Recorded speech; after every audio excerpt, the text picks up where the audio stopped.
Hello, everybody. Welcome to the inaugural episode of The Wheelhouse, a podcast created by three friends. I'm your host, Andrew O. To my right, Sterling Gavinski. Howdy, y'all. To the right of him, Gus Rives. Hello. Who can't hold it together because if we pull back the curtain, this is like our fourth time trying to start this podcast, and we keep on screwing up. We're just so excited. It's hard not to laugh. It's all Andrew. It's a lot of excitement, a lot of anxiety, at least for me. A little bit. To our two listeners. Yeah. I have enough anxiety to cover all three of us. I think that's one of the defining features of us as a friend group is just being nervous about everything all the time, pretty much. Yeah, pretty much. Yeah. It's a good way to market ourselves. Definitely. So, I have no idea how you, the listener, have got into this first episode. Unless you're Jacob. Then we know. Hey, Jacob. And hey, how you doing? I want to take this time at the beginning to explain what our podcast is, The Wheelhouse, and a little bit of what you can expect from a typical episode. Let me begin. There's an idiom in one's wheelhouse. Are you guys familiar with this? I'm not. No, please continue. Well, this is what our podcast is named after. It's something you should know. It means within one's area of expertise or interest. So I saw that same definition on Urban Dictionary, so I don't know if that's true. I use dictionary.com. So between the three of us, we enjoy a lot of different things: movies, music, video games. There's a lot of stuff out there, and the Wheelhouse is going to be act like a forum where we could share some of these things and talk about our favorite media. A good tagline that I came up with is review, recommend, repeat. Pretty good, right? It's perfect. Yeah. Perfect. So here's how it works. We each pick a movie, album, video game, or any other media that the other two of us have not experienced, and we pitch why it's great and why the other two should experience it. And then in the ensuing week, we go out and we watch or listen or play what was recommended, come back into the studio, and we review it or give our opinion, and we debate and agree and disagree, and we just have a lot of fun. And that same episode, we pitch three new things, so the cycle starts all over again. Yeah. For example, little sneak peek, but my recommendation for this episode is the video game Gone Home, which Gus and Sterling have not played. So I'm going to explain in this episode why it's amazing and why they should play it. This week, they'll go and play it. I'll play it as well. Next episode, we'll come back, and I'm going to defend why it's amazing. Hopefully, you guys agree. If not, that'll just be better radio. What happens if we all just loved it and then we have nothing bad to say about it? Well, then we just talk about how much we love it. Oh, yeah. It'd be amicable. It'd be nice. So, to summarize, each episode, we review three media from the previous episode, as well as recommending three media for the next episode. So, there's always something on the horizon.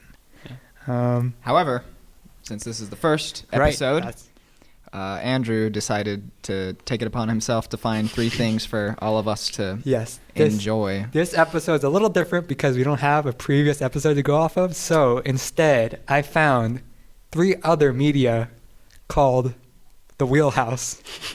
And boy, we found some good stuff. Good stuff. You want to get right into it? Because I'm sure we have a lot to talk about. All right. Yeah, let's go. First up. So, yeah, the three things are Wheelhouse, the country album by musician Brad Paisley. 2013. The Wheelhouse, a short film by Sean Garland. 2006. And The Wheelhouse, separate words, Wheelhouse, it's a street performance circling the UK. That is a real quote they used to describe It's a sensation on YouTube. Yeah, 10,000 views. So I think usually we would just decide now what we want to do first, but I think we are in consensus about the order. We talked about it before. So starting with The Wheelhouse, Sean Garland's short film. 2006 classic, yeah. Yes. Classic. 2000 released in 2007. Written, directed, and produced by Sean Garland. It's an Irish film, I believe, but it premiered at the Denver Film Festival for the segment What I Did for Love. Did you know that? No. I read the description, and it said it was a highlight at the 2007 Denver International Film Festival and the Cambridge Film Festival. Wow. Which I can only assume is a lie, because... Sean, if you're listening to this, I apologize. This short isn't very good. Well, also, he linked his website. And so I was like, maybe I can find out more information on him. But wait, is that it? Not his website. This is the Denver film. Okay. Well, I went to his website and the domain doesn't exist. So. Okay. Sorry, Sean. There you go. Yeah. So caught in the act, Mr. Garland. There's a little plot line here, or log line on the Denver film website. Set on an aging fishing vessel, the Wheelhouse is a beautifully acted and shot. Is it beautifully? Okay, that's not correct grammar. Suspense story about a tragic love triangle. And, of course, in the description for this podcast, I'll have the link so you guys can watch it. It's in 2 parts on YouTube, but it's only 15 minutes. Yeah. So what'd you guys think? Did you say a love triangle? Yeah, let's see if we were on the same page about that ending. Yes. Here. Okay, so first off, spoilers. Yeah, okay. I was actually thinking about that. When we talk about movies, are we going to give spoilers? Yes, Maybe should we just give a warning? Yes. So, yeah, we can put that in the description. If you wanted to watch The Wheelhouse, a 14-minute short film from 2006 that has only 1,000 views. 2006? Oh, IMDb says 2006, Denver film, 2007. Yep. Very strange. Well, yeah, okay, whatever. Anyway, yeah, Gus, what did you think about The Wheelhouse? It's so within the first millisecond, you already realize something is wrong, and that is the dimensions of the picture, which I don't even know. I don't know if that was intentional or it was just something happened when they were uploading to YouTube. That's what I wondered too. But one thing about the YouTube upload, it was uploaded in 2009. And the highest quality that is offered is 480p. Yeah, that may be why it was in 2 parts as well. I believe that there was a thing, a limit to how long you could make videos on YouTube. Yeah. So I think that may be connected. 7.5 minutes. 7.5 minutes exactly. Yeah. And so I think YouTube also required you to only use point and shoot cameras or something, maybe, because that's what this seemed to be. Kinda, yeah. Maybe it looked good at the film festival. Yeah, there was a pretty large crew. Watching the credits, there's a lot of people who worked on this movie. Artist. Yeah, which visual I don't know effects. What they did. Well, did you watch your bonus video? Yeah, that 30 seconds. The 37-second bonus video with the 3 actors of the film, and the old guy. I couldn't tell he was obviously actually old, but the wrinkles on his forehead kind of look like spaghetti or something. It looked really gross. Makeup thing. Yeah, so I think that was the special effects, so to speak. Yeah, did you guys see the eel? Was that an eel or a fish? Yes, it looked like an eel. Yeah, okay. Why? Is that visual effects? Was there a real eel I think that appeared? So. Okay, wow. There's just some random insert of him kicking the eel when he's walking across the boat. Yeah, no, that caught me off guard. And it comes up later, and I don't know why. Most of that film actually caught me off guard. One thing in the description of Sean Garland's upload is that he called the film Hitchcockian. Oh, I didn't see that. Which also is a lie, because it's just it's horribly paced. And there's a lot of people looking into the ocean. There's a twist, yeah. I guess. There's 2 twists, technically. Okay, let's talk about top-level plot right now. Okay. So you have the main character, or there's 2 main characters, Joyce and Felix. Yeah, and, Felix. When you're watching it... Felix, you suck at acting. Yeah, sorry. Incoherent. You can't understand anything he's saying. Yeah, so obviously they're on this fishing boat in the middle of the in a lake or something, and obviously they are in love, I guess. It seems like they're a couple. Obviously is not the right word to use. Yeah, there seems to be some hesitation. There is some tension there, but you know there's some feelings there. Yeah, between the 2. Yeah. I think it was more the Joyce. She conveyed the feelings, and Felix was an awful actor, so there was nothing there. Felix said, "I just want to dance," and then they're like, "Oh." He had the flattest lines in the entire film. And the first indication that this story is weird is there's a quick cut of this bleeding old man in the wheelhouse. Right, yeah. Which in this context is a synonym for pilot house, which is an enclosed structure on the deck of a ship from which it can be navigated. Yeah, I saw that at the end. They had they literally labeled it the wheelhouse on the boat. Yep. Yes, yeah. So while they're conversing on the deck of the boat, there is some bleeding old man who at first I thought was dead. I assumed he was dead because watching it again, I watched this film twice. I guess they were going out to sea to dispose of his body. Yeah, they're debating about that. You don't think that's right? I thought, well, yes, they were going to do that, but they went out on the boat to go fishing and they attacked him while they're already out at sea. Because they mentioned how did you do it, and then he says I was going to go fishing with him or something. That's what I thought. Yeah. But yeah, they will go dump his body. Yeah. And so eventually it gets to a point. Wait, I almost forgot. Joyce flips out all of a sudden and goes and beats the corpse of the old man. Was she gonna grab a knife or something? It wasn't very clear. I don't know. It was really hard to tell because the shot composition was very limited. You couldn't really tell what was going on. But anyway, I guess she calms down, and then they start making out and talking about. More than making out. Oh yeah, she's pregnant. She just kind of says that. I laughed out loud. Yeah, same. And then they start making out, and then there's a little bit of a surprise. Yeah, the old man, surprisingly, not dead. Not dead. He in this part, Sean Garland even writes in the description. The corpse stirs anew, so he is dead. He is dead. So back from the dead. So I guess it's a zombie. It's film. a zombie. Okay, yeah. So he comes alive. He approaches the two lovers, and they're on the floor at this point, making out. Yeah. And he kills them. He stabs them. The first time I watched this, I didn't even realize he killed the guy. I thought he just pulled him like off of her. And then he drags the girl back into the wheelhouse. Yeah.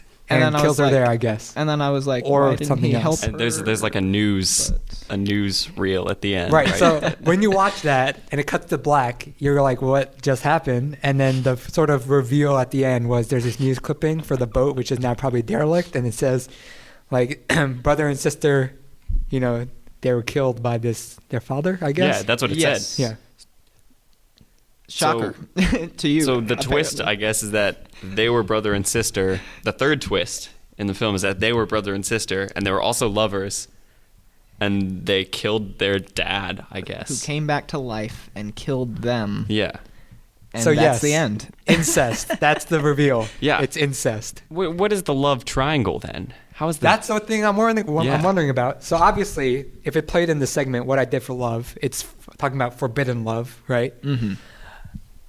My only hypothesis about the love triangle thing was that there was more incest going on between the father and the daughter. Probably. Maybe it's deeper than we realized. And then Felix felt like he had to protect her from him. That's why he kills her, and that's why later she says, like, you don't have to protect me anymore, blah, blah, blah. Yeah, I'm not a little girl anymore. Yeah.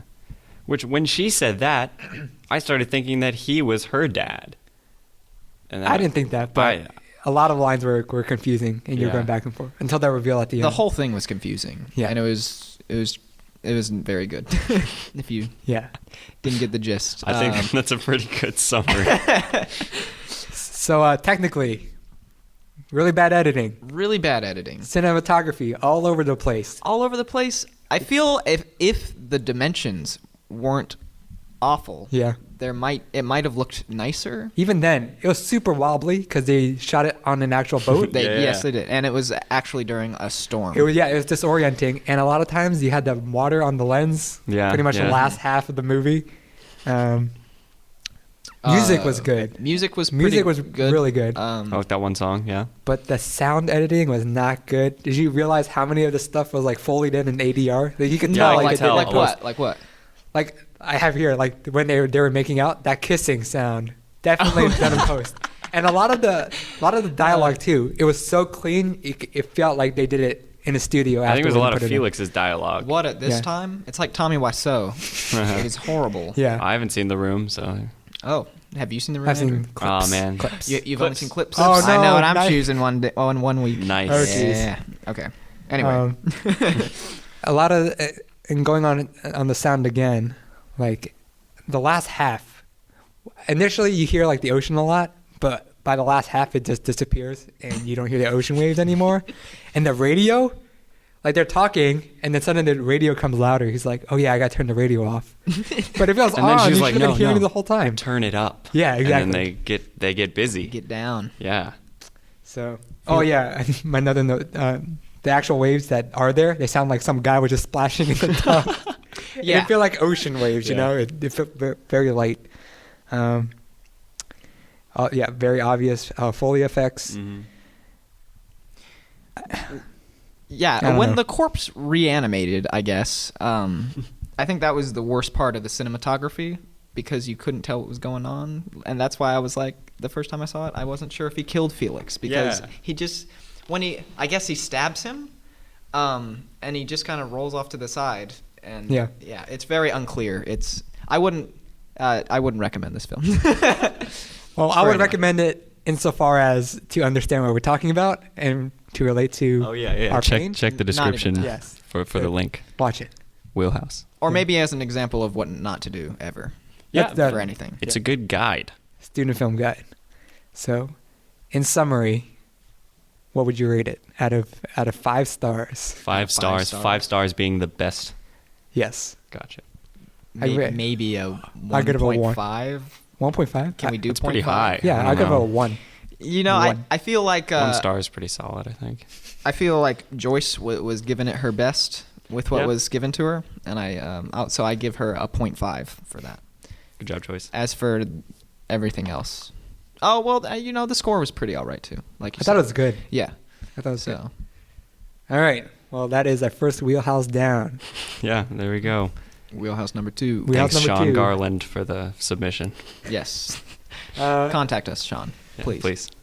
The Wheelhouse, a street performance circling the UK. Yeah. And apparently the entire world.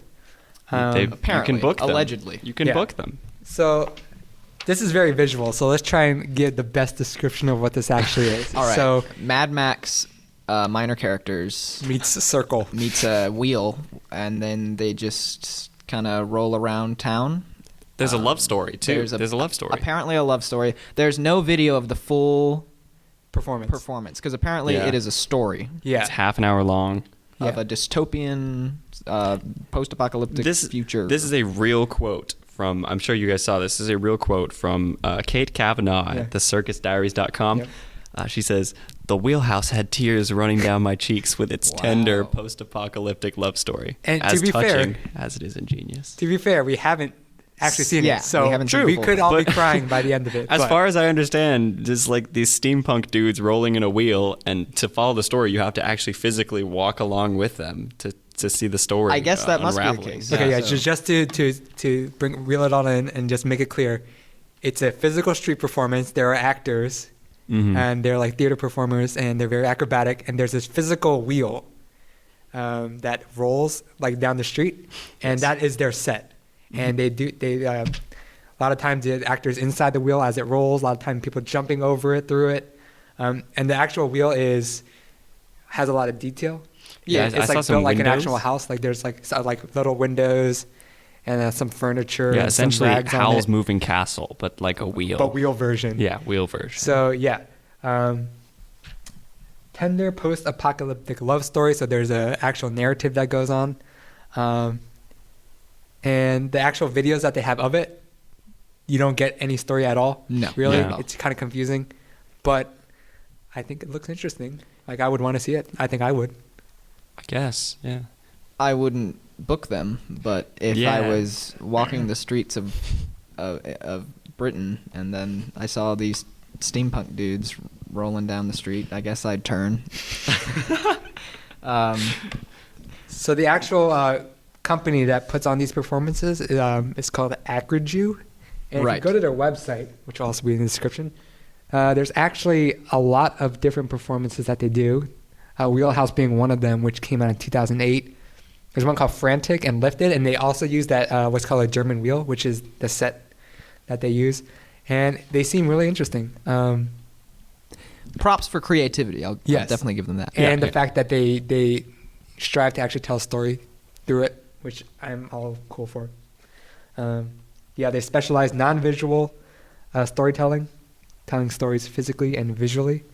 And they've played worldwide, and you could actually, if you want to, if you see this video and you want to see them, you could book them. I don't know how much it costs. You could book the Wheelhouse and have them come to Southern Methodist University campus. Yeah, we should book the Wheelhouse We to perform should. during the Wheelhouse. Make a GoFundMe. Get Wheelhouse to SMU. Yeah. So I don't know what else there is to say about There's this really Wheelhouse. not, unfortunately. Yeah. Yeah. We didn't really get a good look at the show itself. We kind of just got like an outside look of the concept, like the general idea. I was wondering, so when they're moving the wheel, they keep like cycling positions, so one will like hop over the other as they Yeah. keep going along. I wonder how often they've like accidentally like kicked each other and whatnot. Oh, I'm sure. Yeah. It's probably really hard to move that wheel. Yeah, there's one A lot of part where it looks like coordination. they were like one guy was being run over, right? Did you see that? Yeah. But they had to time it so he doesn't actually get run over. So looks cool. That's the Wheelhouse. Pretty great stuff. And now we're on to the the highlight of the show. Yeah, the Brad piece de Paisley. resistance. Brad Paisley's Wheelhouse. Just to give people some context, we have actual physical notes about these wheelhouses. I have 1 page for the film, 1 page for the street performance. For Brad Paisley, I have 1, 2, 3, oh my God, 4, 5 pages I feel underprepared. just for him. How many pages do you have? This Oh my God, three quarters of a page. I'm at 3 pages. 1, 2. Did you 2 do a pages. synopsis of like every track? I did like my a personal opinion on each one, Nice, except like nice. 2 of them I just wrote boring, or so pointless. Where do we even start with All right, this? I'll Okay, start. okay, I'll start. please. So, Wheelhouse, country album by country musician Brad Paisley, released in April of 2013. It's his 9th studio album, and it is long. It's 63 minutes long. 63 minutes. And it was controversial for many reasons. Also sort of edgy. It covered a lot of different subject matter from love of the South, racism, domestic abuse, religion, xenophobia, lost love. Covers a lot of things. Bob Paxman of Country Weekly called it Brad's Sgt. Pepper's Lonely Hearts Club Band. Wow. Whoa. And generally, That's a stretch. Generally, the Yeah. album got good critical reception. I saw that. Yep. Like Robert Christgau, or however you yep. pronounce his name, gave it like a B+. Yeah, he's a toughie. It debuted #1 in Billboard Top Country Albums. That's not too selling surprising. Yeah, that's 100,000 not a copies shocker. in the first week. That's pretty good. And Physical, or does it I'm not specify? sure. Okay. I'm not sure. But by all accounts, it is doing well. It has done well. Mm-hmm. But do we think it deserved No. all that praise? Gus says No way. No. Gus says no. And it might be because I don't like country music. Yes, I was going to ask. So, what is our experience with country music? Johnny Cash. Johnny Johnny Cash. Cash is great. Yeah. At Folsom Prison. I can get behind that. Woody Yeah. Guthrie. Okay, yeah. Sure. And like minimum amount of Dolly Parton, and that's about it. I've listened to Coat of Many Colors. It's pretty good. Dolly Cool. Parton. I've never listened to that. I'm just talking about like individual songs Sure, that were okay. like radio. But So I know Gus has a lot to say. So where would you like to begin? well, seeing as you went track by track, you just want to go track by track, maybe. We'll give like an initial impression, maybe like when you started listening to it, what you thought, and then Okay. when you first listened to it the first time, what your general Okay, impressions were. so going into this album, I was feeling nothing but dread because it was 63 minutes and it's a country album. You hated me for picking it. And I was at least happy with the fact that the album doesn't overdo the southern twang kind of thing. If you Like get what the I'm sound, saying. you mean? The sound, yes. Okay, I thought you meant the content of the album No, itself. the content is very Definitely, southern. yeah. But like even like Casey Musgraves and has a whole bunch of twang, and it's really hard. It's really jarring to listen to. And so going into this, I thought that I was gonna be like, this is Yeah. horrible track by track. But there are a few tracks that I think are passable. I'll probably never listen to any of them ever Passable? again. I think there's some that are good. Really? I think okay, so I guess I'll go. Well, off. I'll specify, but yeah, you go ahead. I think there's some real competent playing, like, and if it's Brad playing, like, good job, Brad. Yeah, You got musically. shred. That guitar I work? agree. Yeah, very there's- impressive. There's a lot of good stuff, particularly on my favorite song, which is a 1.5-minute instrumental on Rio, which means quiet woman. Yes. I don't know what it has to do with the song, really. Apparently, also, it's like a ghost that exacts revenge on the living for wrongdoings while alive. Oh, I thought it was maybe just a that's list of more. things that Brad Paisley likes, like quiet women. I couldn't really tell. That song showcases a lot of virtuosity, Oh, so yes. to speak. Good word. So should we start with some favorite songs, or rather, what did you think? Overall, No, going into this album, what was it? What was it like? going in, I was probably equally as worried, but I had high hopes because I looked at the reviews and it was like a lot of B pluses and A minuses, stuff like that. Some Rolling Stone was like 3 out of 5 stars or something like that, and Spin was like a B or something like that. So I was like, okay, I could see this being something that I could understand, or I could like get behind a little bit. But I feel like that there was some sort of like cultural like separation between me and Brad Paisley. You were out of your Southern comfort zone. I was out of my Southern comfort zone. Yeah. No, I totally felt that too. Yeah. But musically, I totally agree. In production, I actually like the production. Production's strong. Yeah, I thought it was pretty production solid. value, yep. Guitar sounded good. Yep. A lot of the music was good. So I was not dreading it like you two. Yeah. I know there's the stereotype of country music being all the same and bland and, covering the same themes. No trucks, so that's cool. Other than Other than outstanding in our field. Right. Okay. Well, I meant like no focus on trucks. Yeah. But, no, that's good. And break barriers. I listened to this album 3 times I did not. I listened to it at twice. Gus's recommendation. That means which he you didn't didn't even follow hear it. himself. I meant like actual albums that were good, not this album. And I had to say, each time I listened to it, I thought about it differently. Really? And each All time, 3 times? each time I liked it more. Wow. Do you But think, I'll I'll explain. So, yeah, first time listening to it, did not like it very much. I think one thing that stood out to me was that for all the good instrumentation and arrangement and production value that all the songs have, the lyrics just kill that momentum. My God. Yeah. Horrible. Yeah. Cliche. Very basic. Childish at times. Childish. Yeah. A lot of terrible jokes. A lot of the like metaphors. And the yeah, so puns simile are metaphors so and like the false comparisons were just like Yeah. enraging. Too much. Yeah. Second, and then as I listened to it more and more, I got kind of numb to the lyrics, so I just focused on more like the instrumentals, and I could appreciate it a lot more. Yeah. So now, shall we go track by track? Sure. That sounds good. Yeah. Starting with one of the least painful tracks, Bon Voyage. Bon Voyage. What is that, like a 20-second? Yeah, Like I think 19 seconds. Yeah. 19 seconds. And it is just a sound collage that's a lead into the next song. But it sets up that radio motif, Right. which comes back to haunt us. The radio motif, it feels artless, but it feels like he was trying to be artful. Yes. Yeah. Totally pointless. An attempt, but failed. Yeah. Bon And Voyage. then next song, which is the leading single, Southern Comfort Zone. Yeah. Okay. Definitely sets an impression for what you're. It kind of sets the tone for the entire record, to be honest. It really does. Lyrically, musically. I guess it's about so a man, or Brad Paisley, is out of his Southern comfort zone, and he's surprised that people don't know the lyrics to Amazing Grace Or Drink Sweet Tea. Or Drink Sweet Yeah, Tea. Or Own Guns. It is the prototypical country song on the album. Yeah. It just reinforces stereotypes. Yeah. And it's to the tune, basically to the tune of The Clash's Lost in the Supermarket.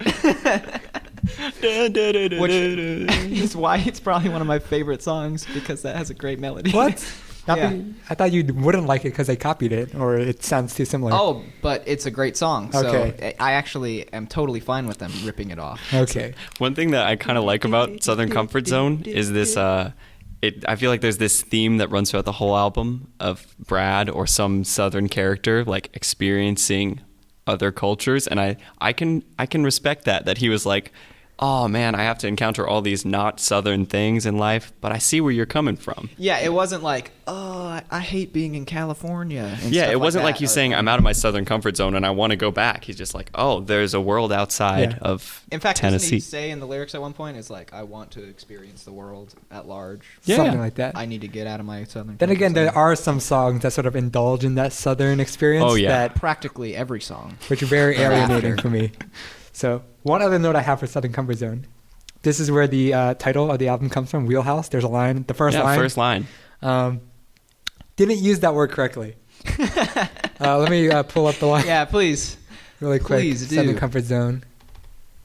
You might need to play. Oh, there you go. Yeah, Southern Comfort Zone. Pass it. wheelhouse is the land of cotton. Yeah, when your wheelhouse is the land of cotton, the first time you leave, it can be strange. It can be shocking.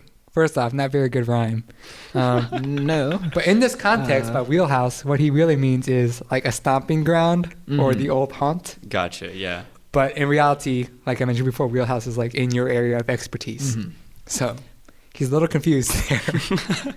Well, that's the name of the entire album, so I hope. Something tells me that his audience didn't care. Or him. Or him. Yeah. So next track, Beat the Summer. Another very popular song on the album. One of the worst. Yeah.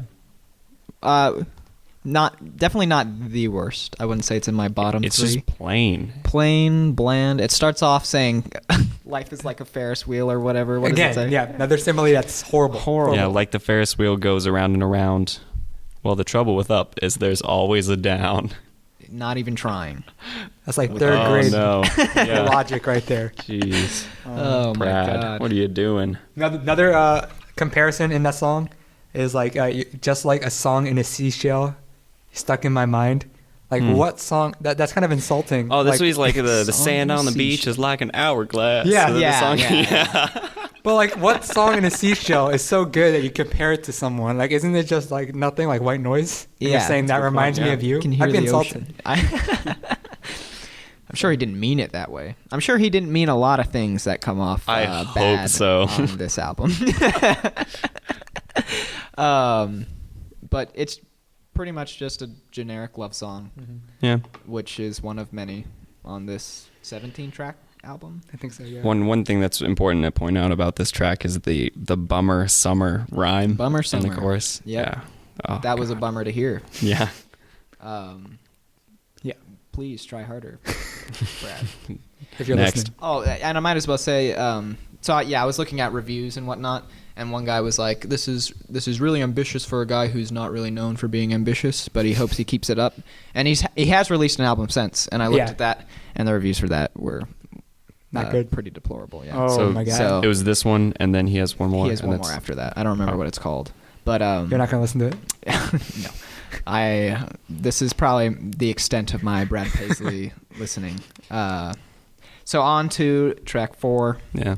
which is One of my least favorite. I think Mine this- as well. I don't like it, but I don't think it's one of the. You guys say it's in your bottom 3. Probably, yeah. Yeah. Wow. Now, Let's talk about it. Let's talk the about it. good thing I like about the song, It's catchy. good guitar riff. I really like the guitar riff. Yeah. That's all good things I have to say about it. Now, again, like I said before, it's the lyrics The lyrics are vapid. that kill me. Yeah. But even then, I'll talk about kegs, Friday night, fire, beer. Yeah, they ain't going to the movies. They Yeah. ain't going to the bar. They're gonna make an empty pasture into a nightclub. Yeah, that's Is- so. If you want to throw a party in the middle of nowhere, we're all standing in our field. Like, that's what you want to aspire to? Like, The not be a song- lawyer or a doctor or successful in school? Like, the title of the song itself is one of the bad puns. I know. Yeah. Yes. On the album. Outstanding in our field. Ugh. like yeah, and there's a line, life is so fun. I'm like, oh my God, Jeez. that one's like a dagger to my heart. Wow. After all that talk, like, we want to, go out Friday night, go drinking, set things on fire, party. Yeah. In a random life is so place? fun. That's what we want to be. Like, that's, what we want to aspire to. There's yeah. this like electronic drum stomp clap at the beginning of the track. Yeah, That's that was one of my weird. least favorite parts. I don't know why they decided to do that. There was a couple out of place moments I thought on this album. A lot of like musically, I was like, what is going on here? It's his Sergeant Pepper, He's Oh, yeah. experimenting. Being ambitious. Yeah. But I disagree with you guys that it's bottom 3. Bottom 3. Wow. Yeah. Come We on. can come back What to about that. the line Bottom about half. getting a Definitely. Sure. Sharpie and drawing a mustache? Yes. Such as childish. Let me wait. Hold or on. getting the moonshine. I need Come to look on. at my worst songs. No, my worst songs are way worse than that. Yeah. Okay. When we Oh, get wait. to them, let us know. Well, we can move Beat on. the Summer is in my. I have You think 5. you think Be the Summer is worse than Outstanding in Our Field? I'm almost inclined to say yes, just to defend myself. Wow. Okay. Anyway, on to 5. Pressing on a bruise. Which I described as my experience listening to the album the second time. Yeah, pretty accurate, I would say. Pretty much. This is also my lowest, like the bottom 3. Bottom 3? Yeah, pressing on Holy him. cow. Again, the lyrics are just so bad, and the comparisons just kill me. I just agree think with this is that a part. completely like forgettable song. 100%. I literally have that right here. Forgettable song as well. And my worst songs are not forgettable. They are my worst songs for a reason. Yeah, you remember how terrible they are. Yeah. But like, Brad, the most romantic thing you could think of is you're like pressing on a bruise. On a bruise. Yeah, that's probably not the most flattering thing. And there's like some parts that are straight up creepy, which some other songs have that too. Like, Yeah. I'm thinking about you, I can't forget about you. I'm driving down your street. Like, Oh, yeah. there's a couple other songs that do that too. Oh my God. So yes, not a fan. I don't really have much to say about it. Me either. It's honestly so forgettable. This one and Then let's talk another- about track 6. I can't change the world. I feel like you had something to say about that. yeah, this was actually on my good songs list Okay. because I thought it was I thought that it was where's my notes? Hold on. Probably one of the more thoughtful songs because he's saying like, oh, the world, it's not that I like great of the a place. gun but- goes off in a far off city. Yeah. But he can change your world. You know what I'm saying? I took it a different way, What did you take it as? where I thought like, gun goes off in a city. Okay, maybe he's gonna make some social statement, something profound. Nope, he just like, This is talked a Brad, about him and his girl. This is a Brad Paisley album. He's not going to make. He does attempt at one point to make us. We'll get to that in a little bit. But like Yeah, he talks yeah. about like But, Jesus looking down on the madness of the world, and then right after he compares it to like his relationship with like his girl. Like it just feels wrong. It feels off. Yeah, I feel like I took it a little more as like he said I can't change the world. Oh well, you know what I mean? Oh Yeah. well, That's but what he I can change kinda- her world. There's a light at the end of the tunnel. I don't care about her. I don't know her. Nice try, Mr. Paisley. I wonder if he's singing about the same girl in every song because Again, that makes the it more same, creepy. The same one he's stalking, and Yeah, driving exactly. outside her house. Yeah, but the only man. line I have written down here is "Wall around your feels." Hated that line. yeah. Oh my God, that is pretty awful. Oh, you don't like it anymore? I don't remember that line. Oh, but good thing. I think he's a good singer. And Yeah. he kind of shows off his singing ability here. Yeah, I agree with that, guess, And the melodies were really catchy and Which stuff. is They something lended all the songs themselves. generally have. I feel like it's very studio assisted. His yeah, vocals. yeah. Yeah, but, there's some. but I mean, whatever. It's not auto tune or anything. Yeah. So, Let's talk about your other favorite. my track. definitive favorite track on Rio, as I brought up before, a minute and a half or so in length, instrumental, no singing, makes me very happy. And a lot of great playing. Guitar, banjo. Yeah. Honestly, yeah, I would say it's definitely one of the better ones because of that virtuosity, as you said before. It's very fast. It's a really fast-paced song. Yeah. It's awesome. It's a nice change of pace with the rest of the album. Like at first time I listened to it, I was like, this is so out of place. Like we don't need this jam like interlude, right? But I listened to it again, and it actually like for me it reminds you that there are all these like musicians playing. You're like, oh, maybe I should pay more attention to For me, it's a palate cleanser. instrumentals. Like, you made it through this far, so here's something that'll hopefully Bon encourage you to Voyage keep 2. going. Bon Voyage 2, yeah, except not pointless. Yeah, no. Well, it might be pointless, but at least it's welcomed, in my sure, opinion. yeah. Sort of reminded me of Songs in the Key of Life, Stevie Wonder, just song Contusion, which is just instrumental, and it's also really fast-paced like that, and it leads into Sir Duke. Mm. Nice. Now, the next song is no Sir Duke. Oh Yeah. my god. Oh, wait, is this what I think it is? It is, yeah. Karate. Karate. Karate. Oh, boy. Wow. Sterling, you have a lot to say. Yeah, the first thing I wrote on my notes is holy fucking shit. That's the first thing I wrote down. I can't even like. Okay, so this song is about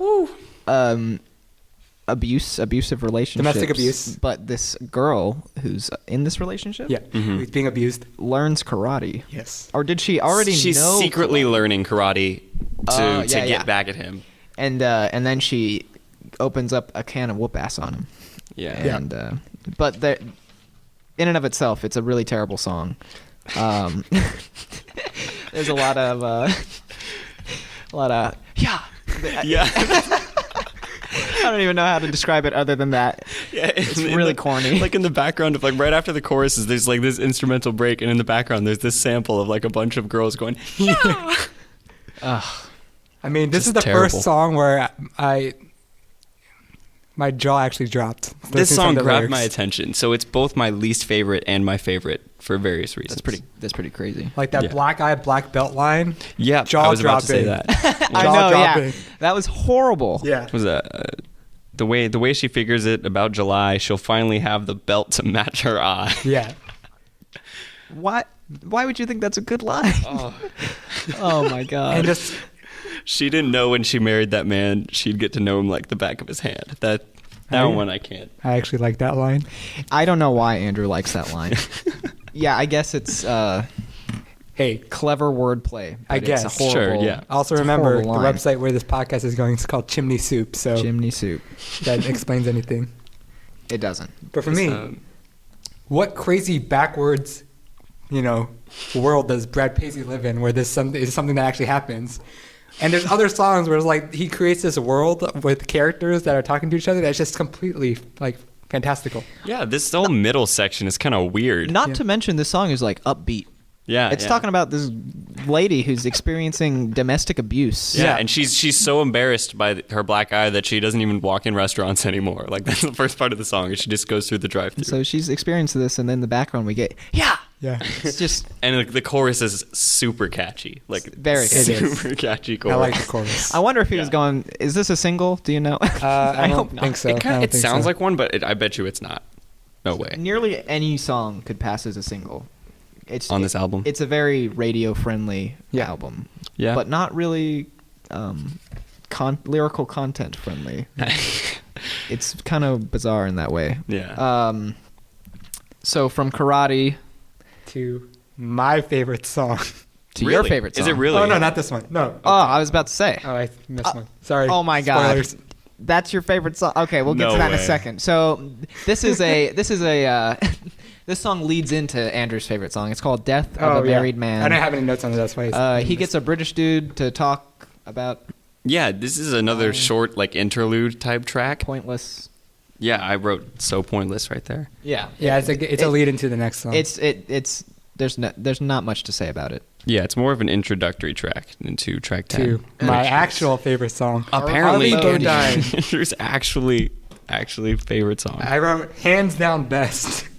Hands down Wow. best. Yes. How is it hands down? It didn't offend me. Oh. But okay, so in Karate, it's about a woman experiencing domestic abuse, and in this one, it's about a man experiencing domestic Well, abuse. As far as I can tell, yeah. We don't know if it's and wanting physical to abuse. die. He does die Yeah. at 11:09. Yeah. But he is resuscitated 5 minutes from later, the defib machine. and he wishes he was dead. Yeah. It's Yeah, a he would silly like to song. be dead It is a again. silly song. It's really silly, but the reason I enjoy it is because, yeah, it wasn't offensive. It didn't have a social element that was portrayed really poorly. It was just like this really silly, simple story. And the music to back it was really entertaining. The whistles, whistles are dope. The whistles, no, I I- hate the whistles. Totally disagree with that. I hated It the whistles. stood out to me. Ugh. Cringe. Yeah. Okay. So- well, that's Andrew's favorite. It was fun. It was a fun little song. It wasn't offensive, and I it can stuck agree out with to that. me. It is fun and not offensive, You know, this but the middle part of this album is really weird. right? Yeah. This Why is are a there bizarre these- album. Like I never thought I'd see the day where I'd listen to a Brad Paisley album, first of all, more than once. Second of all, have something to say about it at all. I like this song. You're the only one. Okay, let's move on. Track 11. Are we already at 11? We're- Thank God. Yeah, this is Tin Can on a String, which Oh, by the way, throwaway. so yeah, oh yeah. But we were thinking about Tin Can on a String earlier, like the metaphor. Yeah, right? we might not understand what the hell he's. I referring figured to. it out, Oh, and I thought sweet. the first time I listened to it, I thought about this, and I was like, nah, that doesn't really make sense. But then I remembered this is about a guy who just gets married, right? It's the just married cars, you know, okay. and the little cans that you tie to the Now I back of the car. understand. I honestly thought it was tied two cans with a string and Yeah, like the talk to telephone. each other. Andrew and I were talking about that. And I was like, what does that even have to do with this song? Yeah, so yeah, I was That makes confused with way that more too. sense. Okay, But but it's still a throwaway. Yeah, and dumb metaphor too. Yeah. It's I pair it with "Pressing on a Bruise" as one of the most forgettable tracks on the album. But Yeah, what's bland. similar with both is that they both carry that creepy stalkerish fantasy where he says, I had it all planned. We got married, we moved to this house, we had kids. Yeah. And he's talking about this woman who just got married. Like, Yeah, Tin Can on a String is about someone else who got married, right? Yeah, so he's like in love with a woman and she got married She to got someone married, else. yeah. Brad's got problems. That's another weird Let it go, motif. Brad. Luckily, Brad has some people he can turn to, and we'll get to them later. Yeah. One of my least favorite tracks. After that is probably my least favorite on the album. Really? There is some good guitar parts in Sure. the song, I will admit, but I thought so this is a joke song. It's called Death of a Single Yes. Man, and this one, again, is about marriage. And this time it's about a guy getting married and his friends having to deal with losing their friend, death of a single Yeah. man. And I just thought that was an overdone, unfunny joke. That's true. It doesn't. So even presumably they would probably have been dating before, right? And I'm sure he hung out with his friends during then. So why did it even matter? Maybe I'm reading too much into this, but one thing to note about the lyrics is that it's framed like it's about a funeral, but it's Right. revealed that it's the single guy getting married. except I think it's terrible. Yeah. I wrote offensively incompetent attempt at profundity. Wow. Damn. Couldn't I didn't have even said write it better anything. myself. I don't know why. I just I was like, why is he so depressed about someone getting married? Yeah. Like, why are they crying It's over pretty it? stupid. It's a dumb song. But what I do like about it, that one part was like, well, where's the toast clink? You remember that part? I like that. And like I said, it has some good instrumentation at parts. Mona Lisa. Mona Lisa. The first time I listened to this, I forgot about it immediately. Yep. Yeah, And yeah, then exactly. listening to it again, I was like, this is probably one of the better songs, So in my opinion. For me, it's just forgettable. I feel like It is pretty the forgettable. comparison, comparing someone to the Mona Lisa, Is that's one of those. overdone. Yeah, it's I wrote, that like- Weezer Da Vinci That Weezer, yeah. effect. Yeah, this song is dripping in sap. It's just Yeah, so yeah. sap. Yeah. There's I some, feel like the frame, who gets to hold the the Mona Mona Lisa Lisa. or whatever. Yeah. there's one part, some stupid lyrics like, so they go to France, and then he's like, we can say I love you in foreign tongues, and we can work on our French together. And In other more ways things. than one. And more ways than one. There Yeah. we go. And also he says uno, dos, tres, cuatro for some reason. That's not French. That's Spanish. Oh, that is Spanish. Yeah. I don't know why Again, he did that. He's confused. Maybe he's trying to speak confused. Italian. He's out of his southern comfort zone, so he's unclear what language. Give him they a use. pass. Yeah. Poor guy. Honestly, it's pretty throwaway. And then we get to probably the biggest song on the album. Yeah, probably the most important song too. For I have a whole various page on reasons. just this song.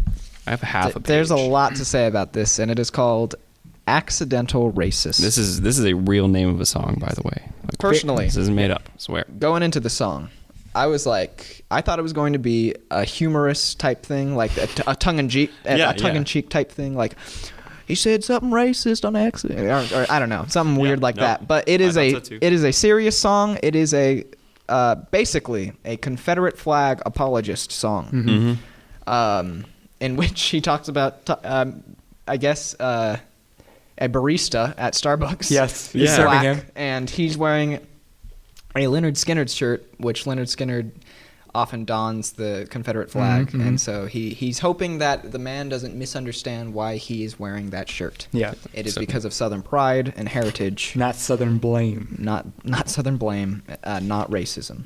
It's accidental racism. And there is a feature on this track by none other than LL Cool J. Oh my God. And honestly, he probably makes this track 10 times worse. I don't know whose decision that was. Brad's like, here, LL, get in on this track. Get I'll in seem on this less track." accidentally racist. Yes. We got to get a token, someone in here. Yeah. It seems Jeez. very disingenuous. Yeah. Seriously, that he's yeah. on here, especially LL Cool J's lyrics. Yeah, his performance raps. is god awful. You have a whole page, so please dive into this. Give us these quotes. Well, Brad is coming from a place where I listened to some interviews when the controversy blew up, and apparently there's a music video for Accidental Racist. It got took down. You can't even find it anywhere. I couldn't find it. Man. And now I kind of know that he had good intentions. They just went completely awry. He's coming from a place where he states that he's ignorant of other cultures, but he doesn't want to be perceived as a racist. You know, wearing the red flag on his shirt. But it fails. It does fail. Yeah. But his intention was pretty clear to me that he didn't mean this. He didn't mean to be offensive. Yeah, and the Well, first why'd you have to write a song about it? He's trying really hard to let you know that he didn't mean it. You know what I mean? Yeah. Like that's the part that just. This is also, mind you, like 2 years before the whole remove Confederate flags from government buildings and whatnot. True. So maybe it wasn't. I mean, it's probably always been a big deal, but Yeah. maybe it wasn't as in the public conscious. Maybe. Yeah. Yeah, when I first listened to it, yes, I was flabbergasted, but I couldn't put my finger on exactly why I felt that way. I had to think about it and do a little research, and I think it's just because of how simplistic it is in its views of racism and how to solve it. Yeah. Yeah. Totally agree. One big thing. It says accidental racist, and then in the whole song you have stereotypical Southern man, portrayed by Brad Paisley, stereotypical urban black man, LL Cool J, and they're saying this is what racism is, and this is how you fix it. You go to a Starbucks and you have Brad serenade LL Cool J in the middle. Yeah. Just And- ignore his chains, and he'll forget about slavery. Yeah, his I gold like chains, if iron you don't chains. trust my do-rag, I won't judge your red flag. That's my favorite. Oh my God. It just generalizes the whole thing. How do from you his point of even view. like? How is that even equivalent? The That's a rebel great flag question. and do rags. R.I.P. Robert E. Lee. Gotta thank Abe Lincoln for freeing me. Oh You know what I my mean? God. But towards the end of the song, the message is sort of like, "Don't judge a book by its cover." Yes. That Yeah. bygones be bygones. They But- say that word for word. In But the it song, feels yeah. like it's a push it under the carpet mentality where we shouldn't think about it. Let's just move on. Yeah. You know? Which, no, it's not that simplistic. No. Yeah. It is not a simple issue that you can just be like, let bygones be bygones. And I think Don't judge one me. of the reasons he put it into such simple terms is for the sake of his audience. Yeah, I have a quote from Brad. He said he wrote it for his fans and that it's a healing song. It's supposed to be. From 150 years of Reconstruction. Yes. Yeah. But he says that, yeah, from the controversy and all that, he calls it a learning experience. And he hasn't performed it live, I believe. Wow. Understandable. Yeah. I wouldn't either. Also, musically speaking, there's a point in the song where, I guess it was the chorus. So Brad sings his lines, and then in between his lines, LL Cool J delivers a line, and it sounds horrible. That's the end of the song. Yeah. Yeah. The second, I- the chorus. flow is horrible. Yeah. seriously, yeah. That's all I gotta say Yeah. about it. Yeah. What were they thinking? Bad song. I like the Dixieland motif though. The Oh, yes, I Dixieland forgot. melody coming back from Andrew's the first favorite song, part. Yeah, there's Southern Comfort a Zone. recurring motif from the Southern Comfort Zone. It was great too. Or Is this Dixieland. song actually fits in kind of to the theme Southern of Comfort Southern Comfort Zone, Zone yeah. and most of I the guess you album could pair too. them together. Yeah, So, yeah. I like that Wow. consistency. I could say. I like his consistent ignorance to Yeah, the no, that's outside good. world A lot to talk about. outside of Tennessee. Yeah, all right, home stretch. yeah. 3 tracks, right? Runaway. Runaway Train. Okay, so I think this is one of the better songs, but I also think like it's a really cliche. I don't think I have any notes on it because I No, forgot. me either. I wrote a question mark. I don't even remember what Yeah. it sounds like. It's I liked it for what it was. That's good. But Runaway Train has been done too many times. Yeah. Like talking about that. So it wasn't like a problematic song then. No. Maybe for you guys, you're just so so blown away by Accidental Racist. You that- forgot about the next track. Yeah, you were just dwelling on that song the whole time. But I guess we can move on to Those Crazy Christians. I have a question. Yeah. Is Brad Paisley a Christian? I would assume so. This song confused me He a says little bit. Jesus looks down upon the mess in Yeah. I Can't Change the World. So I assume he has a faith But or maybe he didn't have a faith in God for a while, or in Christianity. or he converted halfway through the album. Halfway through the album, yeah. After he was accidentally racist and to repent. And so I guess it's like, I personally don't like this song. I don't like it either. Because I No. feel like, so the song is even called "Those Crazy Christians." Yeah. So he's like aimed at the people who would call, I guess, conservative Christians crazy Christians. I wouldn't say that every Christian is Sure. a crazy person, obviously. But he basically just goes down the line saying they're crazy because they want to help people and they want to forgive everyone. Or like every single stereotype of a Every single stereotype. conservative Christian, he just knocks every single one down. And for me, the whole song is just that's what it is. It's just statements of these are what Christians do, and there's yeah. no That message. was a lot to of it. the There's album. no message actually. to it. And there's one line. This is probably my least favorite line on the entire album. Oh, Let's see if I there's have a it written good down one. right Yeah. here. And that is, and I think, what if they're wrong, but what if they're right? And all I have to say to Brad Paisley is, what about Judaism? What about Islam? What about Hinduism, paganism, Satanism, atheism, whatever? You could literally say that about any religion. What if it's right? What if it's wrong? And if that's your reason for following a certain religion, you're lying to yourself. So Again, recurring motif. Brad, very confused. Yeah. I'm very confused. I have. So he says they've helped him before, and if he ever needs help, he go knows there. who to turn to, and that's fine. I have no reason to complain No, about that. When you talk about He's worst in the line, South. Yeah. my worst line is from here also. Mine too, actually. Departed Oh my soul, God. big casserole. I just saw that one pass by on the screen. I thought that was hilarious. The worst line for me is the weekly dose of guilt before they head to Applebee's. That was hilarious too. I can't hate those lines. I think they're hilarious. I know Applebee's. What oh a my reference. God. But I cannot stand for the hypocrisy in this song.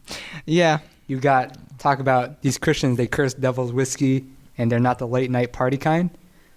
Look Outstanding at in that right field. there. We're gonna That go lyric. out, drink, and party. Like, what are you saying? Look at this. Instead of being outside on this sunny afternoon, they're by the bedside of a stranger in a cold hospital room. That's a gross generalization. Seriously, right yeah. there. Yeah. so- Again, good intentions, but misguided. Confused.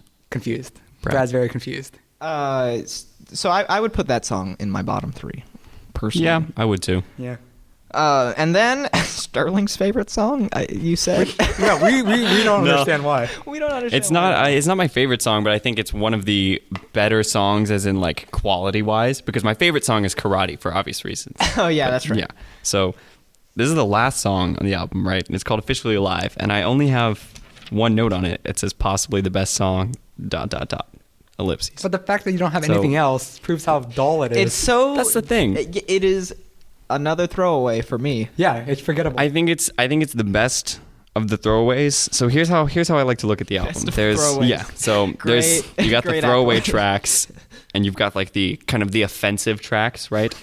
So the offensive tracks are either so bad they're good or just terrible and you don't want to listen to them. And then there's the throwaway tracks, which are either totally boring or like, oh, this one could have been a good song if you just took it a little further. And this is the best of those songs, I think.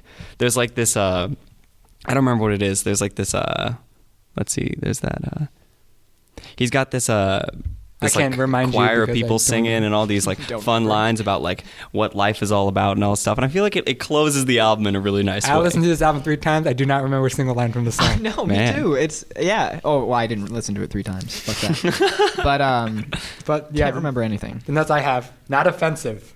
Not That's offensive. not offensive. True. But I did not like those kids in the chorus. Yeah. Those are very dangerous, having kids in chorus. It could go completely bad. Absolutely. Oh, yeah, That's, you're gonna- I mean, I don't have much more to say about it. No, I'm not that passionate about it that I need to defend it. but Honestly, you said it's your favorite. it's my. I think it's good. I think it's fine. I like the choir. All right. Final thoughts. On the whole Sterling. album? Yeah. I don't know. I don't know if I can rank it because there's Out of 5 just- stars? There's out of 5 stars. Are we gonna do that? Yeah. Are we ranking it? Okay. I'm going to go ahead and say somewhere between 2.5 and 3 out of 5 stars, because what I like about the album is I like the production, and I like a lot of the performances musically. Yes, I don't like the vocal production or the vocal performances, especially from like rappers and Charlie Daniels, who for some reason features on Karate, which we didn't talk about. Yeah, That's bizarre. That was a lot of the features. In fact, all of the features feel like they could have been done with that. There's actually a featuring Hunter Hayes on guitar on "Outstanding in Their Field," a guitar riff I like. So. Oh, okay. Wow. Well, there we go. Good for him. Now you're shaking your job, Hunter head Hayes. at Sterling's rating. I would give it 3 out of 5. 3. Wow. You would give it a 3 out of 5. Yeah. I'd give it a 2 out of 5 Okay. because I didn't like this. I'm never going to listen to it again. I would probably listen to an album that I would give 3 out of 5 because that's middle of the road. Hey, It probably has some songs that I like re-listen enough. to it, you mean? Yeah. Like listen again? The only song I would return to Harvey Bodine. is no. I don't like Harvey Bodine. It's my ringtone now. Are you serious? No. Oh, okay. I was about to leave the podcast. First episode. It is on Rio, just because it's short and it's upbeat and Not offensive. not offensive. So Not offensive to my ears either. that is Brad Paisley's Wheelhouse. Yeah. You could buy it on iTunes for $11.99. It's Or- also streaming Yes. on Spotify and Amazon Prime For Music. free. Or You don't for have to pay for that. Or YouTube or Pirate Bay or Or something. wherever fine physical CDs are sold. I don't know any place. Yeah. Okay. Well, those were Yeah. our 3 items of the week. Our 3 wheelhouses. Our And that 3 is only wheelhouses. half of the show. That is I think it's a only larger half. half. I think the second That's it's half. more probably of 3/4. 75% of the Yeah, show. exactly. And now we will pitch. Yes. So in this second part of the show is where we have brought our media that we want to share with the other co-host, and we explain why it's amazing and why they should experience it. Okay. How about you start?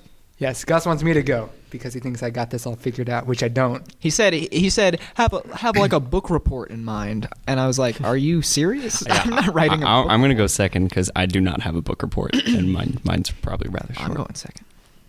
We'll see. We'll see.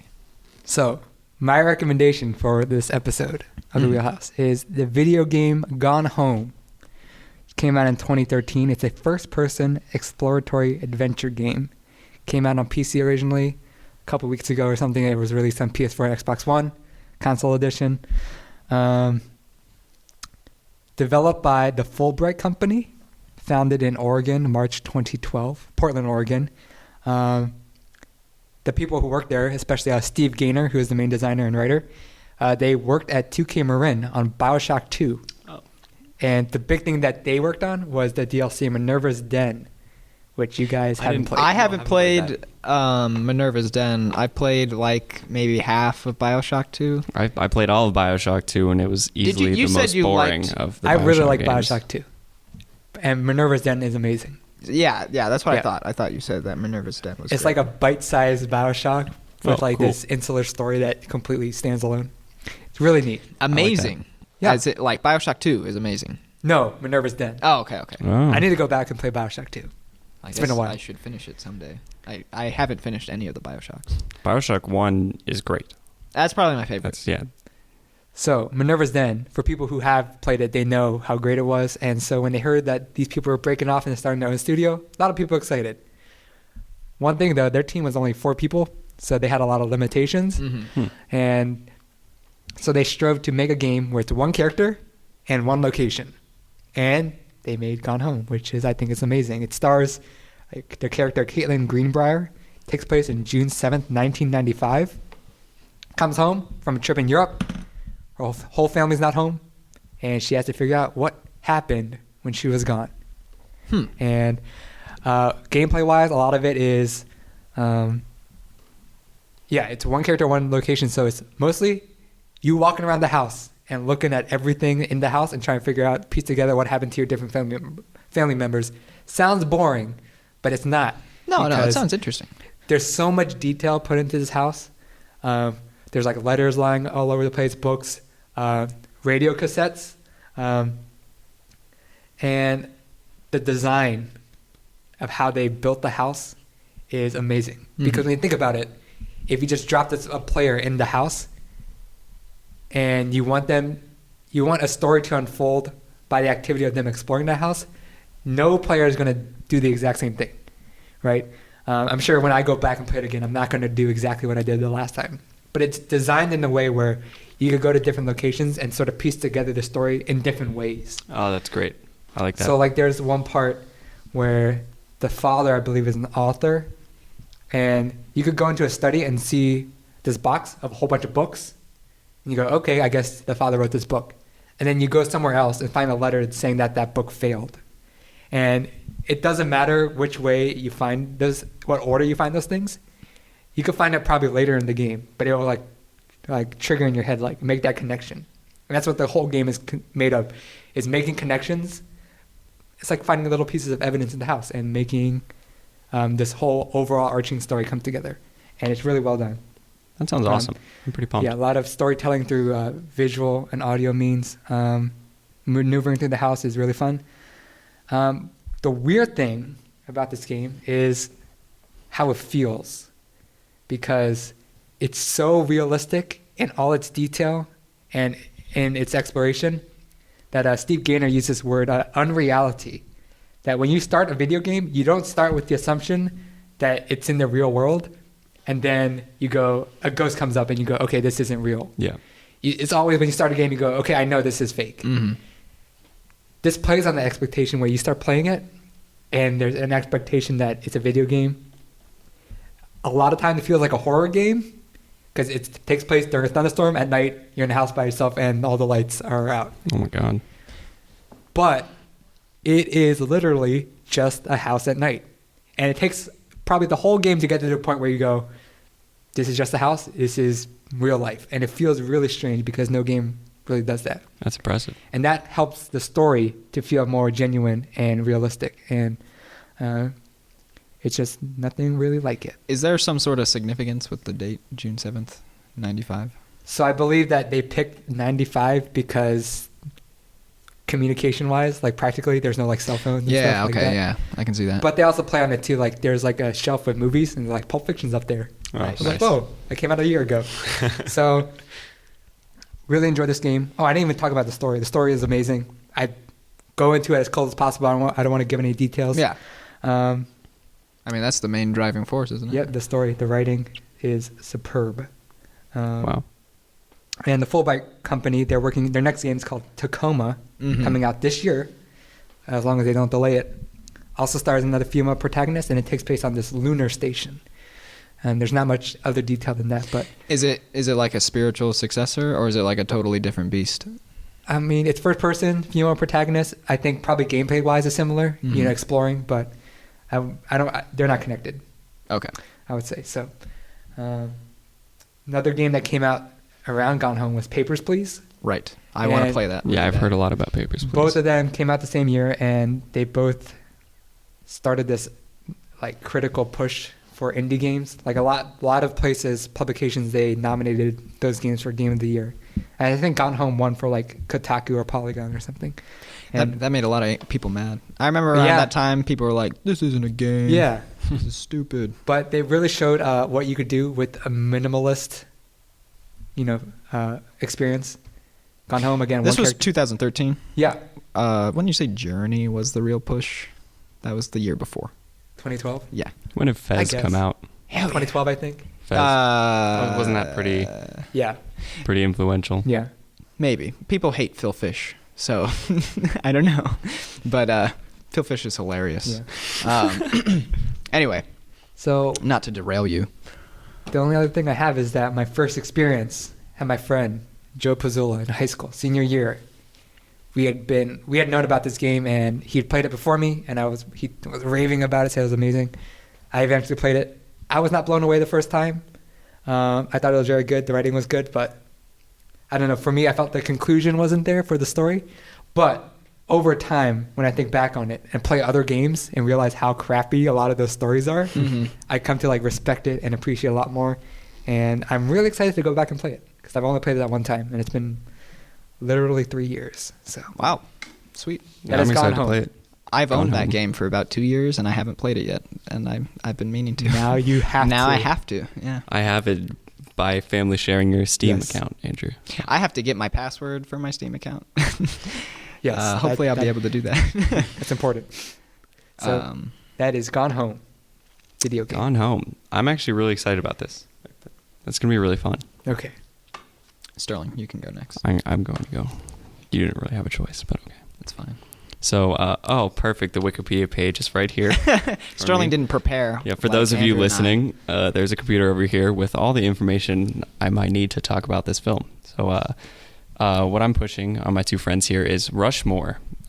Rushmore is actually a 1998 film by Wes Anderson. It's his second movie following Bottle Rocket, which is another terrific film, which is actually shot here in Dallas. And apparently this is the 20th anniversary. I forgot it was 2016. So there's a lot of really awesome things about this movie, but probably the driving force is the comedy in the writing and like the performances. Like it's co-written like with Owen Wilson and Wes Anderson, and it's Jason Schwartzman's first feature film, if I'm not mistaken. Wow. Yeah, and he is great. Like he pushes the whole thing. I'm happy to forward. hear that because I'm not a big Schwartzman fan. Really? So I'm hoping this will be a. Oh, I think able to change you my will like it a mind. lot. Actually, it's there's a lot of great things about this movie. Again, I don't want to spoil anything, but plot wise, Jason Schwartzman plays this kid named Max Fisher, who's like he's an overachiever in the sense that he joins all these clubs and he likes to start lots of things, but he's terrible at school and he fails all his classes and he's always at the risk of expulsion from this all boys school called Rushmore. That's the name of the school. Mm-hmm. And what ends up happening is that kind of drives the story is that he falls in love with this teacher, and I'm not going to say any more, but obviously hilarity ensues. So he's kind of this flunky / overachiever kid who he doesn't have a mom. He's raised by a single dad who's a barber, and he falls in love with this teacher. And there's a lot going for it. It's really funny, really well shot, well made, well acted.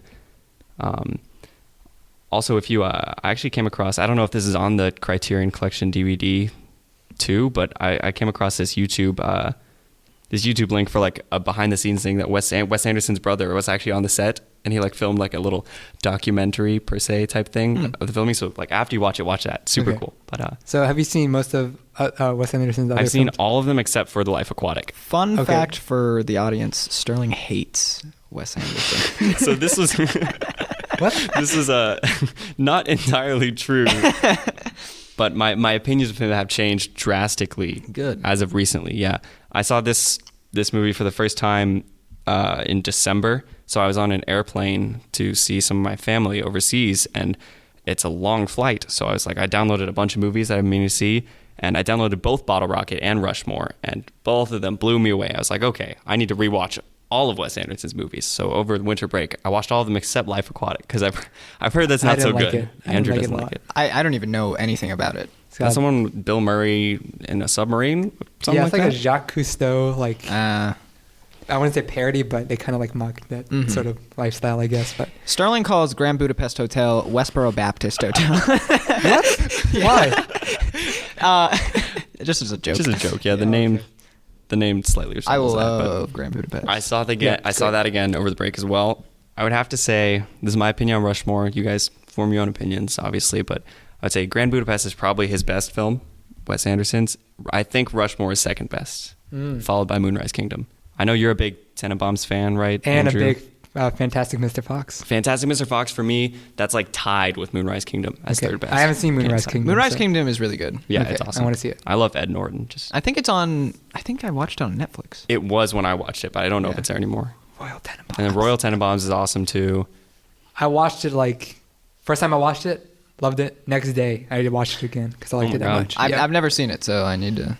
That's what I did with Rushmore. I made Cameron, my brother, watch it with me like the day after too. I was like, "You're gonna love this." And then 2 days or 3 or 4 days after that, I made like some of my cousins and my friend like watch it too. I was like, "Let's watch Rushmore," and they all loved it too. So, Yeah.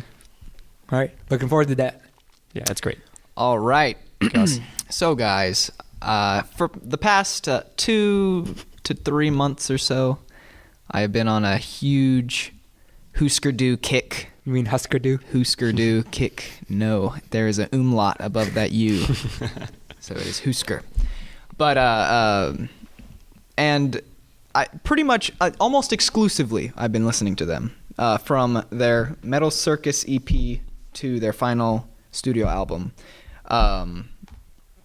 So that's about 6 different CDs, so to speak. Wow. And I'm on my way to owning them all on vinyl. Wow. I have 3 out of 6. I got a great deal on one of them. Anyway, so basically, my history with Flip Your Wig, it was the last one I listened to, and it was the one that didn't grab my attention right away. I was like, this is probably easily my least favorite, I would say. But I gave it more time, and I gave it more listens, and it started growing on me more and more to the point that I would probably call it my second favorite, maybe my third. But what I think so great about it, not only is it the most accessible album, which is why I chose it for you guys. Well, Candy Apple Grey might be the most accessible, but I wanted you guys to experience their more punkier stuff. Mm-hmm. Sterling is in a pop punk band. That's a lie. That's what? What do you mean that's a lie? That is 100% true. And so maybe you'll enjoy some of the things because there's a lot of pop influence on this. It is Bob Mould, the guitarist, and he's awesome. I'm reading his autobiography. It is his favorite album of theirs. Hold on. What's another band that would be similar, like genre and style wise? None. Are you serious? I was reading this. I don't remember the author's name, but it was a collection of bands' histories from that period of time, the underground indie rock, alternative rock, hardcore scene, and it features like Black Flag, Replacements, Minutemen, Sonic Youth, stuff like that. And the guy even goes as far to say, like, Hüsker Dü occupied a place between pop and punk rock that no one else really even touched upon. Yeah, and it's really true because I can't think of a band that has that same sort of sound as them. Cool. The album was released in September of 1985. Yep. It is the second full-length LP they released that year. Oh, wow. They had a great work ethic, rather, in January. Like Elton John. That's awesome. Yeah, you were talking about that the other day. Yes. Way more consistent than Elton John, though. But they didn't last as long. In January that year, they released New Day Rising, which that and Zen Arcade are usually seen as their 2 peak albums, so to speak. And Zen Arcade is the album you gave me, right? Yes. Okay. I like Zen Arcade a lot. That's a cool album. Zen Arcade is one of my favorite albums ever.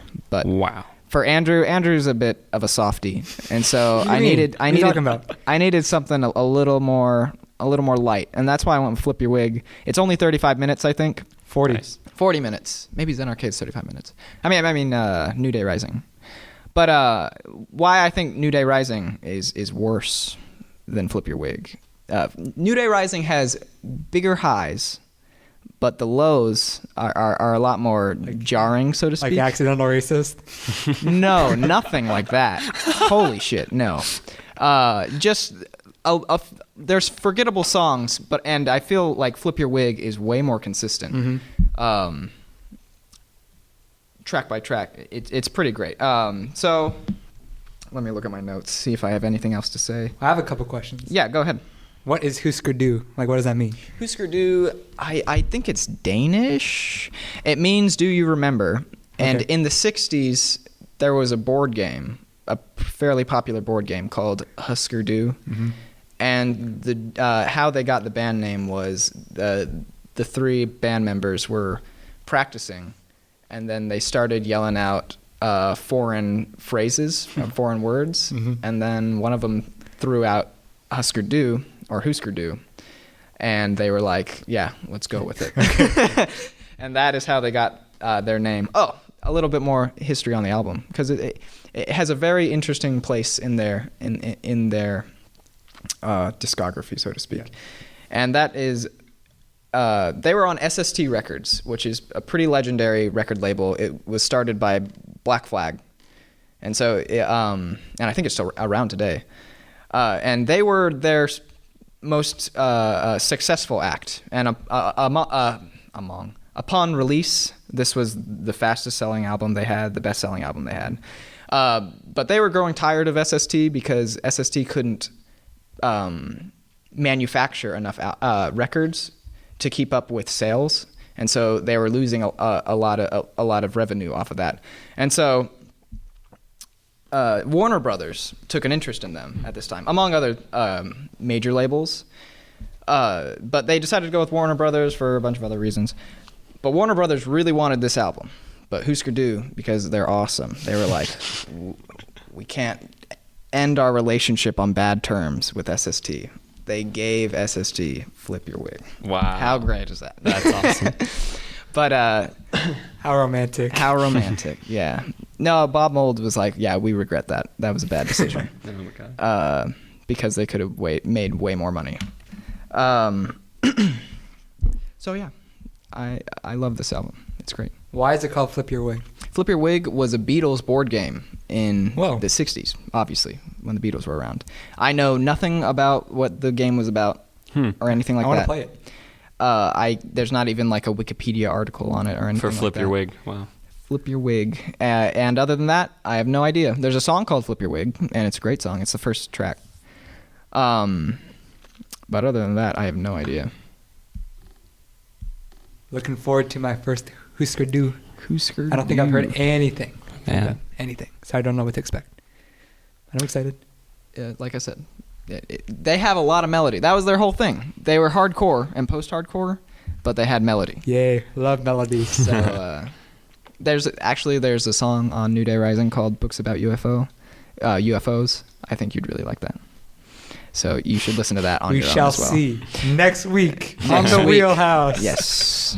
So that about wraps it up for the first episode of the That's Wheelhouse. pretty good. That was a long That That was episode. we went a lot longer than we thought. I told you, Brad Paisley. Yeah, we thought we'll Seriously. aim for 30 minutes. How So, long was that? That was like an hour Almost and an a hour half. and a half. Oh my God, are you serious? Yeah. We've been here for a while. Time I flies. didn't even notice, yeah. Okay. So I think we did a good job, though. First time? Anyone Pretty who good. possibly listened to this, thank you yes, from the bottom of our hearts. you remind me Seriously. of Our this, cold hearts. because I don't know why you made it all this way. But Yeah, I don't know we where you appreciate found it. this, but close that page right now. No one needs to Chances see are you that. probably know us, and Yes. you're just being good friends. Or you pity us. That too. Probably that. So you're probably listening to us at this point on chimneysoup.com, which I can't believe I said that. But it is also on iTunes. It will be on iTunes. It will be on iTunes, Nice. definitely. There's a contact page on chimneysoup.com if you want to get in contact with us. Eventually, we'll set up a Twitter feed. We have a Facebook page up right now. Like us on Facebook. We have 2 Please. likes. It's me and Sterling. Andrew Not doesn't me. even like it yet. I have to Yeah, think about he it. refuses. I have to He's think an about it. admin, though. It's kind of bullshit. Yeah. So actually, by the time this goes up, in the description there'll be all the links to the Facebook and Twitter and more information. We should on the also website link stuff. the things we suggest for next week, so that if in case you want to Should we engage do with this that media, this Follow week? with us. yeah, Should we do that this week, or should we do that What do you mean? next week after we talk? I would definitely do it this week because we just recommended the stuff. Yeah, and the they'll stuff be we like, recommend. "Oh, I wanna play Gone Home with my 3 favorite podcast guys." So when I listen to episode 2, I'll know what they're talking about. exactly, yeah. Yeah. So yeah, that's a good idea. I'll put the That's how you links up stay there. in the loop. You're welcome. So, any last things you guys want to say before I wrap it up? Can't think of any closing remarks. Good first. Yes. First podcast. Very Good meaty. job, guys. Very meaty. Very meaty. I want Hour and to a half. Holy thank cow. Sterling for that awesome theme song you guys heard at the beginning. Oh, thank you, Andy. Thank Gus for that outro song that we don't know. We if don't it know exists. yet. Yeah, I don't even know yet. It's I'm probably still writing beautiful. It. I have to set up my recording shit for my laptop first. Get on And that's it. really that's like I'm so lazy. Also, I need to restring my Jackson because it has better pickups. But anyway, And finally, not anyway. Helen Rieger for the Oh, of amazing course. logo. It's a nice logo. Yeah. It's That is awesome. a really nice logo. I didn't see it until basically when we started recording, and Yeah. it's great. when Yeah. you liked the Facebook page. Yes. I love the logo. So that wraps up our first episode. Thank you for listening. Thank you, Sterling. Thank you, Gus. Thanks, Andrew. My name's Andrew, and we are out.